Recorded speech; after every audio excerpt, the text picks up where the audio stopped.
El tema del que voy a hablar, como saben, son los eventos posteriores al 7 de octubre en el Medio Oriente y cómo se relacionan con el sistema internacional más amplio, cómo se relacionan con la política internacional o lo que la mayoría de ustedes llamaría el orden global.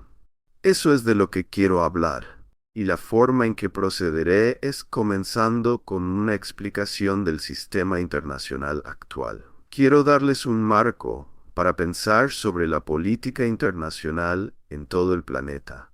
Y cuando termine de hacer eso, hablaré de lo que ha estado ocurriendo en el Medio Oriente desde el 7 de octubre y lo relacionaré con esa imagen más amplia del sistema internacional que describiré. Así que empezaré hablando de cómo se ve el sistema internacional hoy en día, y tengan en cuenta mientras hablo que estoy ofreciendo una perspectiva estadounidense. Pero dado que Estados Unidos es el estado más poderoso del planeta, creo que tiene mucho sentido hacerlo desde una perspectiva estadounidense.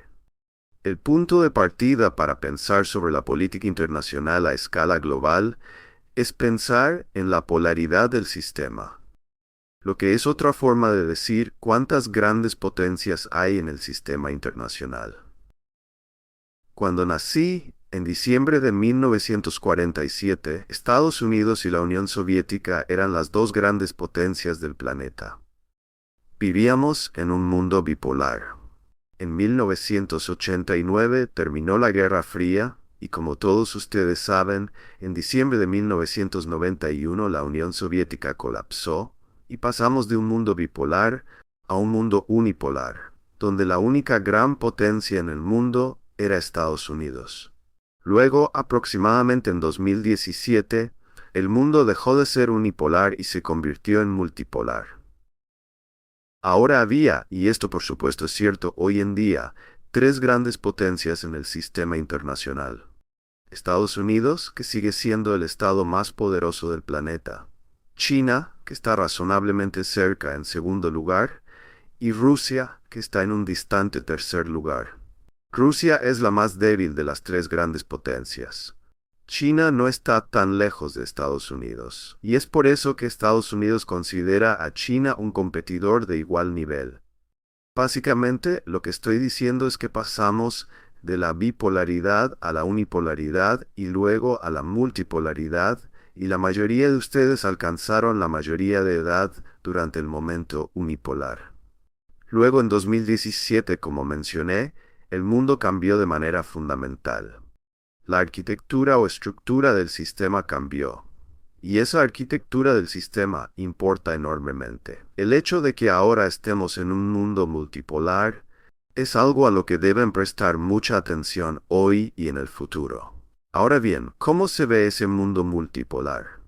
Básicamente, tienen un mundo en el que Estados Unidos sigue siendo la potencia dominante y se enfoca en tres áreas particulares del mundo: Asia Oriental, Europa y el Golfo Pérsico, porque ahí es donde está el petróleo. Las tres áreas del mundo que más importan a Estados Unidos son Asia Oriental, Europa y el Golfo Pérsico. Y hoy, la región más importante del mundo para Estados Unidos es Asia Oriental, porque ahí es donde está China, que es el competidor de igual nivel. Muchos de ustedes han oído hablar en los últimos años sobre el giro hacia Asia. El giro hacia Asia está diseñado para mover las fuerzas militares estadounidenses fuera de Europa y del Golfo Pérsico y enfocarlas en Asia Oriental, donde pueden concentrarse en contener a China. Si quieren entender esto, piensen que hay tres grandes potencias en el mundo: Estados Unidos, China y Rusia. Si hay tres grandes potencias en el mundo, y el competidor de igual nivel es China, desde el punto de vista estadounidense quieren que los rusos estén de su lado. Es muy importante tener a los rusos de su lado contra los chinos. Pero si piensan en cómo se ve el mundo hoy, Estados Unidos está atrapado conteniendo a China, atrapado tratando de girar completamente hacia Asia para contener a China, porque está inmovilizado en estas dos regiones del mundo. Y muy importante, en lugar de tener a Rusia como aliado, debido a que Estados Unidos se ha involucrado profundamente en la guerra de Ucrania contra Rusia. Nosotros, es decir, los estadounidenses, en efecto, hemos empujado a los rusos hacia los brazos de los chinos. Desde el punto de vista estadounidense, estamos en serios problemas hoy en día. Déjenme decir una palabra más sobre el Medio Oriente. Cuando digo que Estados Unidos está inmovilizado en el Medio Oriente, es muy importante entender, y hablaré más sobre esto cuando hable de los eventos después del 7 de octubre, que Estados Unidos está inmovilizado en el Medio Oriente porque está unido a Israel. Es muy importante entender que Estados Unidos tiene una relación con Israel.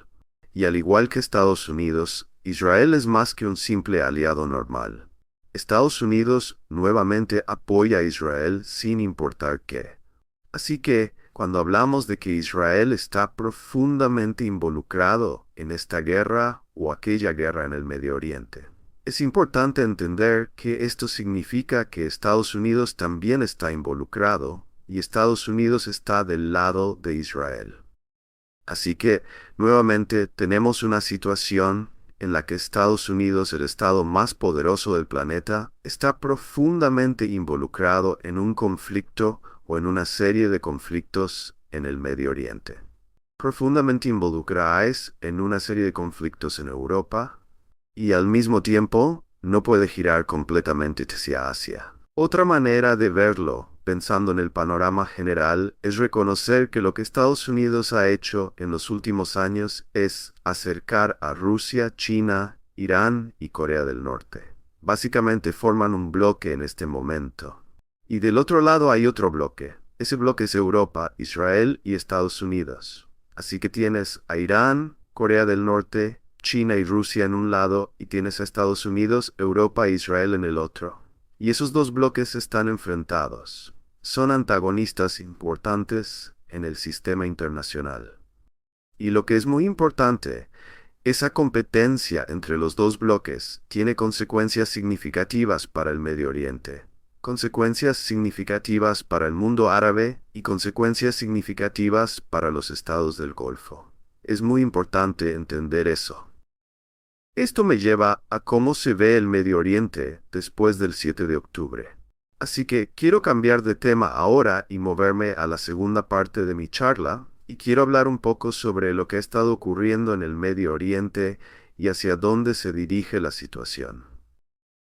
Es común en Occidente, ciertamente en Estados Unidos, argumentar que todos los problemas que están ocurriendo ahora en el Medio Oriente se deben a Irán. Irán es el maestro titiritero, y grupos como Hamas y Hezbollah básicamente siguen lo que Irán les dice que hagan. Creo que esta visión está completamente equivocada. No estoy diciendo que Irán no cause problemas en el Medio Oriente, pero el país principal, o el país que es principalmente responsable de los problemas en el Medio Oriente hoy en día, no es Irán, es Israel.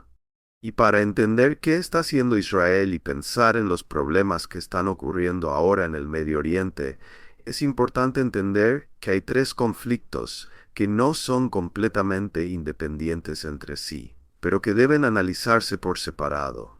Uno es el genocidio relacionado con Hamas y de manera más general el conflicto entre Israel y los palestinos. El segundo es el conflicto entre Israel y Hezbollah. Y el tercero es el conflicto entre Irán, Israel y Estados Unidos. Esos tres conflictos deben evaluarse. Déjenme empezar con el genocidio en Gaza y hablar sobre lo que está ocurriendo allí. Israel es un estado de apartheid. Probablemente sea mejor hablar de Gran Israel, en lugar de simplemente Israel. Gran Israel, como todos ustedes saben, incluye a Israel dentro de la línea verde. El Israel que fue creado después de la guerra de 1948, incluye Gaza e incluye Cisjordania. Y Gran Israel es un estado de apartheid. Para cualquiera que tenga dudas sobre esto, hay tres informes importantes escritos por tres de las organizaciones de derechos humanos más importantes del mundo: Amnistía Internacional, B'Tselem y otra cuyo nombre se me escapa en este momento, Human Rights Watch. y los tres tienen extensos informes que detallan el hecho de que Israel es un estado de apartheid. Lo que ocurrió el 7 de octubre llevó a los israelíes a perseguir dos objetivos particulares con respecto a Hamás. Número 1, se comprometieron a derrotar a Hamás. Número 2, se comprometieron a recuperar a los rehenes. Y la gente habla de estos dos objetivos todo el tiempo. El objetivo que no se menciona y que es de importancia central para los israelíes es limpiar Gaza. Los israelíes reconocen perfectamente que Gran Israel es un estado de apartheid, y les gustaría poner fin a ese estado de apartheid. Y les gustaría poner fin a ese estado de apartheid expulsando a los palestinos de Gaza y expulsando a los palestinos de Cisjordania, y creando un estado judío en gran parte homogéneo. Ese es el objetivo básico. Y ven lo que está ocurriendo en Gaza tras el 7 de octubre como una oportunidad para limpiar Gaza.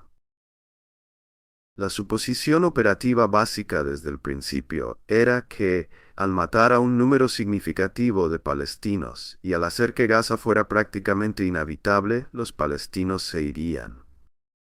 Por supuesto, eso no ha sucedido. A pesar de que muchos palestinos fueron asesinados y Gaza fue convertida en un lugar inhabitable, los palestinos no se fueron. Así que la limpieza étnica no ha funcionado.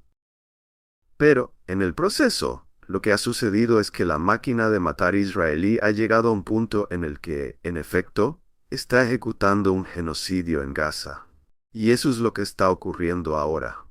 No solo los palestinos no se han ido, no solo los palestinos no han sido expulsados, sino que Israel tampoco ha derrotado a Hamás.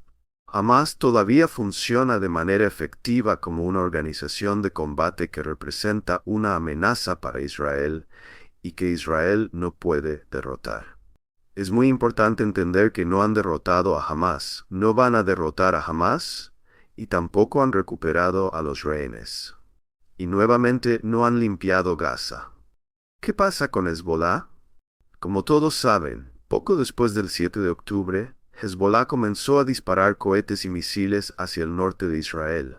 Esto resultó en que aproximadamente 100.000 israelíes que viven en la parte norte de Israel se trasladaran al sur para alejarse de esos cohetes y misiles. Por lo tanto, los israelíes están profundamente comprometidos en tratar de poner fin al lanzamiento de cohetes y misiles que Hezbolá dispara hacia el norte de Israel. Los israelíes están siguiendo tres políticas para intentar derrotar a Hezbolá y poner fin a ese fuego de cohetes y misiles. En primer lugar, están llevando a cabo una estrategia de decapitación, que consiste en tratar de matar al liderazgo de Hezbolá. Y por supuesto, han tenido cierto éxito en ese frente hasta ahora. En segundo lugar, están comprometidos a castigar a la población civil en el Líbano, lo que básicamente significa matar a un gran número de civiles. Y en tercer lugar, han decidido invadir el sur del Líbano con el propósito de enfrentarse directamente con las fuerzas de Hezbolá y derrotarlas. Tenemos una amplia literatura en relaciones internacionales que demuestra que las estrategias de decapitación no funcionan. Y por supuesto, como todos saben, los israelíes han estado matando a los líderes de varios grupos árabes a lo largo de los años, y esos ataques de decapitación, aunque hayan sido efectivos, no han cambiado el curso de los eventos de manera significativa. Así que una estrategia de decapitación que elimine a Nasrallah no va a importar al final. Además, tenemos una rica literatura en relaciones internacionales, que muestra que infligir un castigo masivo a las poblaciones civiles casi nunca resulta en que un gobierno u organización cambie sus políticas. Sabemos esto por los bombardeos de Alemania y Japón en la Segunda Guerra Mundial. Por lo tanto, la idea de que al matar civiles desde el aire en el Líbano vas a poner de rodillas a Hezbolá está equivocada. Finalmente, el tercer elemento de la estrategia israelí es invadir el sur del Líbano. Eso tampoco va a funcionar.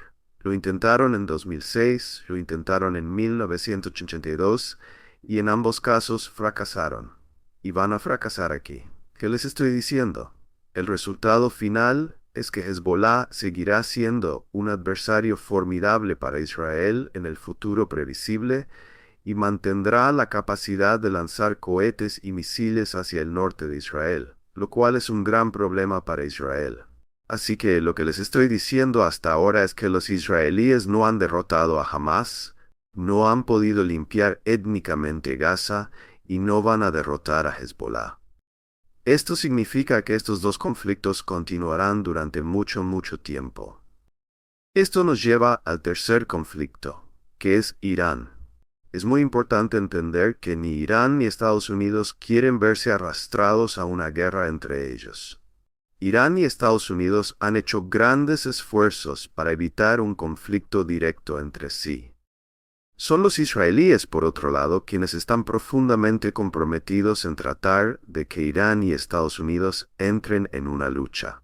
Lo que los israelíes realmente quisieran es que Irán luchara contra Israel y Estados Unidos juntos.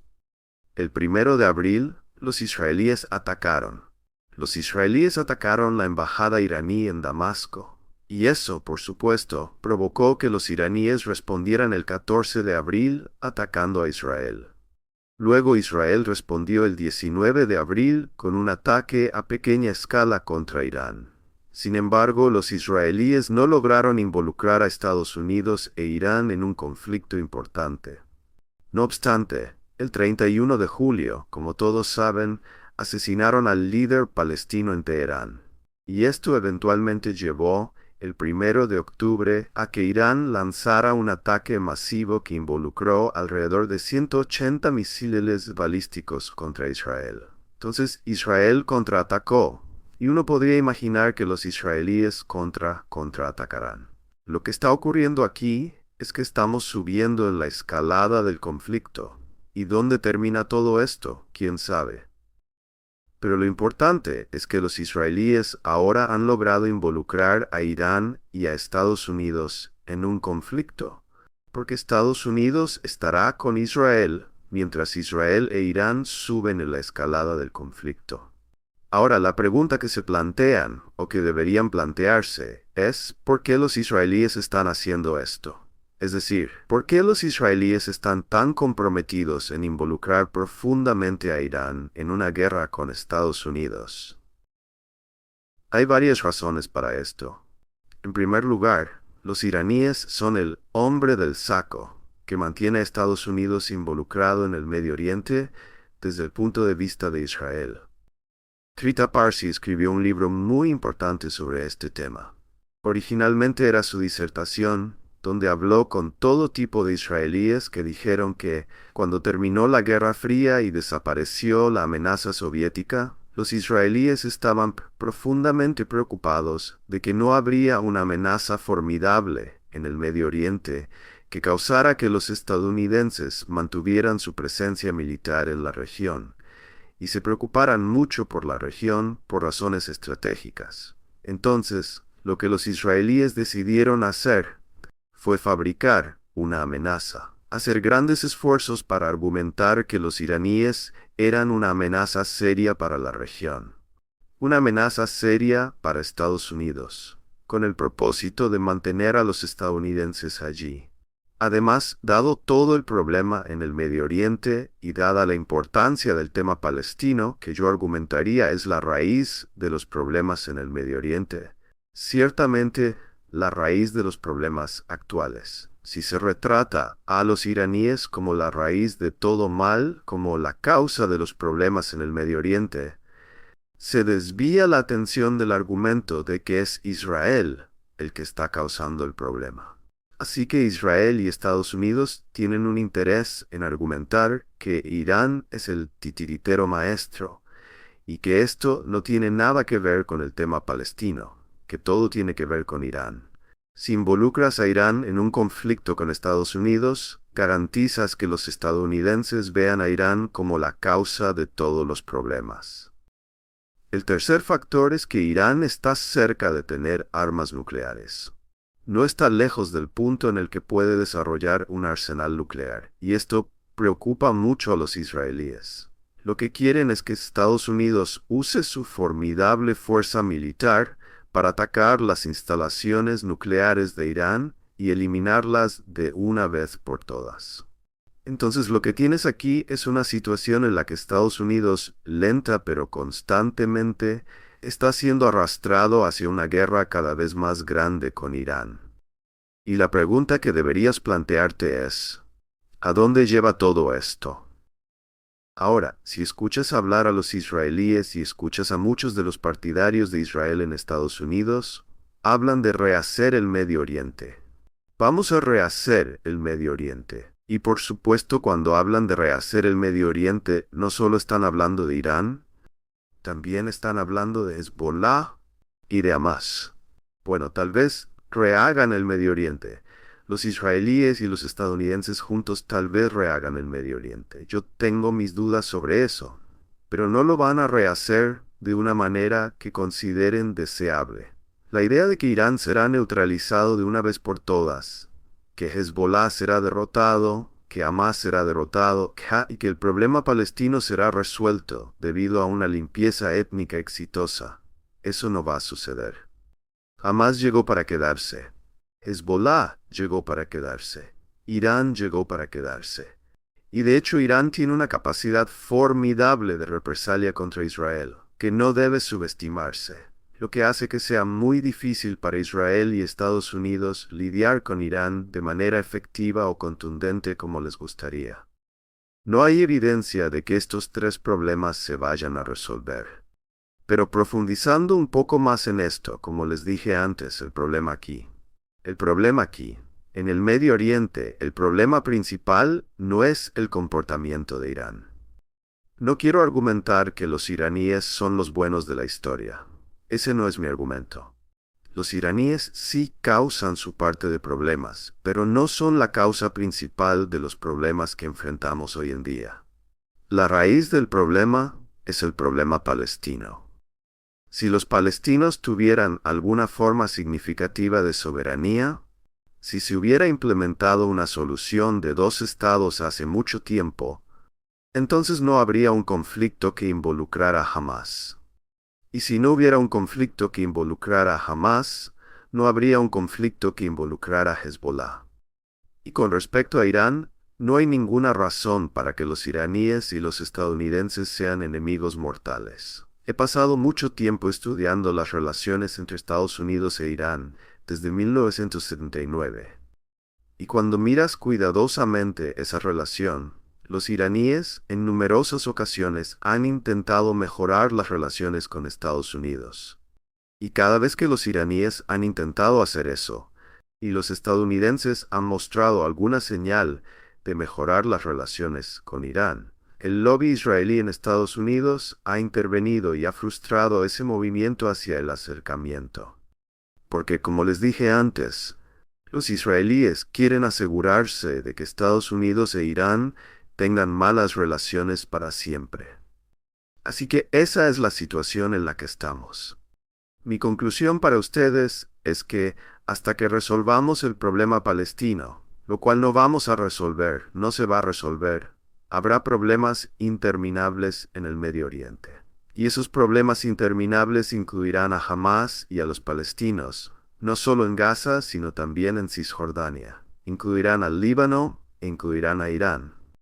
Y dado que tenemos este bloque en la política internacional que involucra a Irán, Rusia, China y Corea del Norte, siempre existe la posibilidad de que no solo haya una escalada dentro de la región, sino también un serio peligro, por ejemplo, de que los rusos, que ahora están cada vez más cerca de los iraníes, y que como todos ustedes saben, están profundamente involucrados en Siria, sean arrastrados a este conflicto también.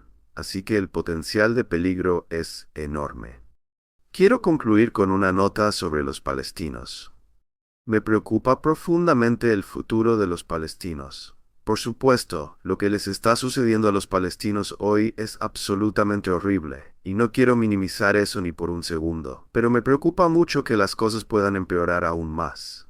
Y eso es porque, como dije antes, los israelíes están profundamente comprometidos con la limpieza étnica de los palestinos, tanto en Gaza como en Cisjordania. Además, Creo que es muy probable que, con el paso del tiempo, el gobierno israelí se vuelva cada vez más de derecha, más agresivo, más comprometido con la limpieza étnica.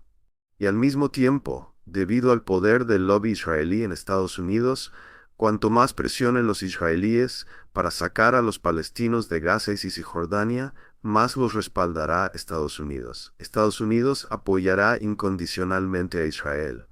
Y creo que cuando juntas todo esto y evalúas lo que probablemente sucederá con los palestinos en el futuro, es una historia realmente deprimente y aterradora. Gracias.